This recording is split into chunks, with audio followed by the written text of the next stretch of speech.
it's kind of a process. Like, it seems like if you're not a top 5 pick, you really have to earn the opportunity to be out there, right? Like, that's one others. I mean, Jokic probably had to do Draymond Green, all these guys, second round picks, undrafted players, Ben Fleet, like just everybody. I mean, Ben Wallace, maybe even, like, everybody had to be, had to start somewhere to get to, where they are today. So, I mean, it's part of the process, and it's how much you want it. I mean, you got to want it. You got to have the will, the guts to go out there and go get it. I mean, each situation is different, but I was presented with a situation that was, the best situation. So I mean, like I said, it wasn't hand given to me, but I also, understood the situation and accepted the challenge. Naz Reid has certainly earned his minutes, and he has made the most of them. He had another good stat line last night and played 40 minutes against the Thunder. We go back live to OKC and bring in Michael Grady and Jim Peterson. Guys, we've said it 100 times and we'll keep saying it, but Reid just continues to roll for the Timberwolves. Yeah, Naz Reid continues to excel in whatever role the Timberwolves place him in. Coming off the bench, well, he's the reigning sixth man of the year. We've seen in the past when he's needed to start, him step up, and we've seen that once again this season, Jim Pete. Yeah, I mean, throughout his career with the Minnesota Timberwolves, even when he played in the G League and he came up to play with the Timberwolves, he performed, and the stage wasn't too big for him.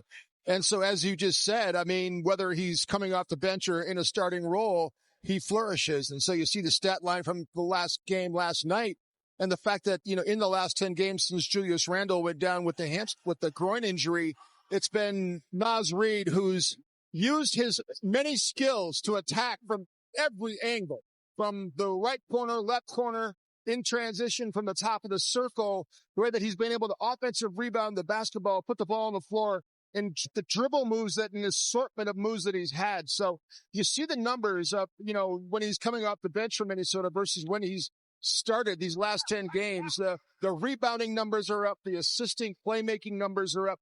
And so I just think that for Chris Finch, he's going to have a decision to make. But I think whatever he decides, and if the coaching staff is going to make that decision, he's going to be good no matter what he does. And so that's the key with this roster right now. I think that Chris Finch has way more versatility, whether Mike starts or Dante starts or Nas starts or Julia starts. It really doesn't matter. It's really going to be one of those things that it may be the opponent. It may be how he's feeling at that time, but I don't think we should worry about any of that. We've got a lot of talented guys, and when this team is fully constituted, Naz and Jaden have gotten better in these last 10 games. Yeah, no doubt about it. Jaden McDaniels himself is averaging about 18 points per game this month, and as we saw in that graphic, Naz Reid, 20 points per game as a starter. Marnie, he has been sizzling, and the hope is that will continue tonight. For sure, hoping the fantastic February keeps on rolling for Naz Reid. And coming up next, a fantastic fourth for Nickeil Alexander-Walker, his late game surge for the Wolves when you return. Nickeil, with the burst he was able to provide in the fourth, just kind of important for him to have stretches like that, especially offensively. Yeah, we definitely needed it, definitely needed it. Made some really big ones. We did a good job finding them. Probably could have kept going to Naz in the post a little bit more, I thought. I thought that was producing a lot of good looks. Nickeil benefited from a few of those. Back-to-back, get to play him again, another opportunity. As a competitor, you want that. You're going to want to go at guys. And watching the film on the plane, I'm going to see where I could have been better. And then I'm going to have an opportunity tomorrow to apply that. It's the beauty of the NBA. Basketball is like all we do. So for me, I get a chance to right my wrongs in a sense and be prepared to get a win for tomorrow.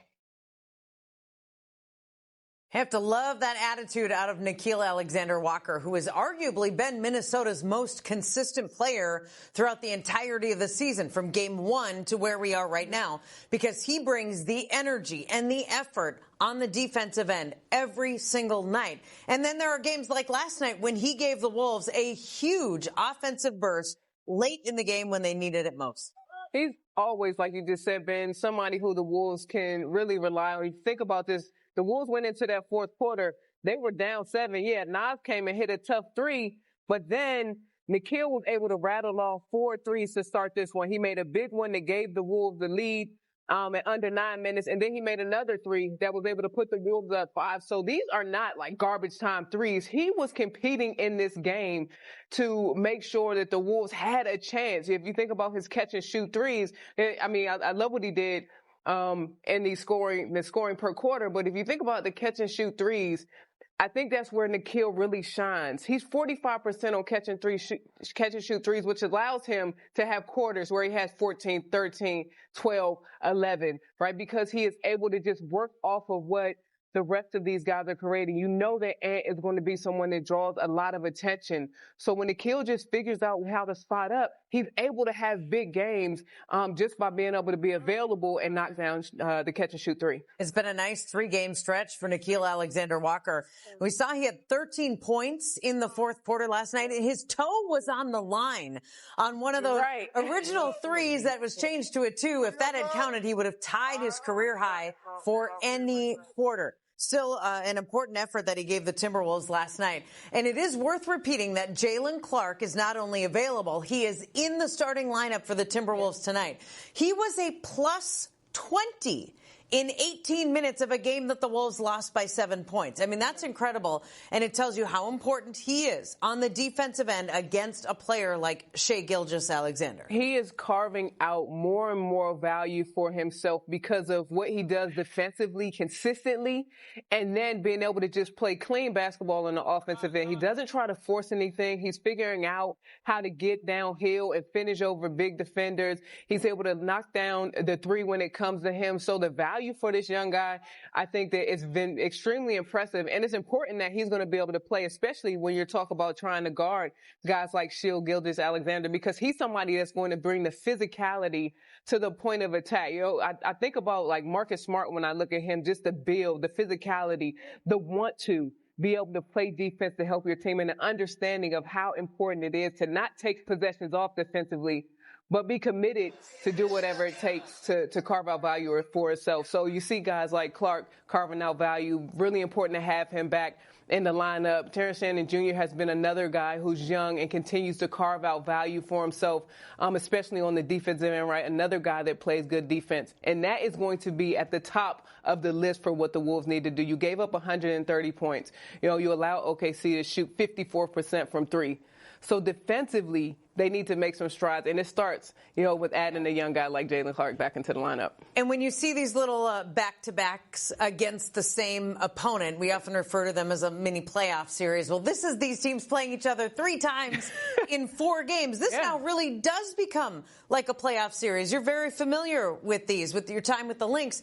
What do you think the Wolves need to really focus on to get a win against OKC tonight? Yeah, in the back-to-back, you want to come out, you want to have a great start. Obviously, you want to play defense. And then, you know, we haven't talked about turnover saves. Make sure that you are not allowing OKC to play off your turnovers and get easy shots. Already 3 really good matchups between these teams. What will the finale bring tonight? Timberwolves, Thunder on repeat from OKC next.